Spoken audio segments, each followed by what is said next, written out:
नमस्कार, आप देख रहे हैं न्यूज प्लस 21। मैं हूं आपके साथ ललिता चक्रधारी। चलिए डालते हैं एक नजर सुबह की ताजा खबरों पर।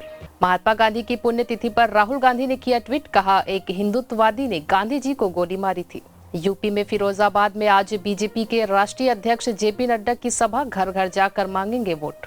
भारतीय अंडर 19 वर्ल्ड कप के सेमीफाइनल में 2 फरवरी को ऑस्ट्रेलिया से होगा मुकाबला। गुजरात में आज गृह मंत्री अमित शाह करेंगे महात्मा गांधी की मिट्टी के कुल्हड़ से बनी तस्वीर का लोकार्पण। कुम्हारों को बांटेंगे इलेक्ट्रिक चाक। रूपा गांगुली ने सीएम ममता बनर्जी पर साधा निशाना, कहा बम की धमकियों को खत्म करने के लिए एनआईए की टीम आए बंगाल। दिल्ली में महिला से हैवानियत के मामले में एसआईटी गठित, पुलिस ने एक और नाबालिग को पकड़ा। गंभीर अपराधों वाले आरोपियों को चुनाव लड़ने से रोकने की मांग, जनहित याचिका को लिस्ट करने पर विचार करेगा सुप्रीम कोर्ट। उत्तराखंड विधानसभा चुनाव में नामांकन पत्रों की जांच जारी, 22 आवेदकों के रद्द किए गए आवेदन।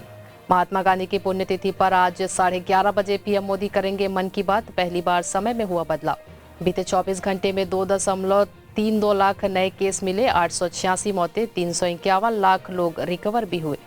ऐसे ही तमाम जानकारी से लगातार अपडेट रहने के लिए हमारे चैनल को लाइक और सब्सक्राइब करना ना भूलें। नोटिफिकेशन के लिए बेल आइकन जरूर दबाएं।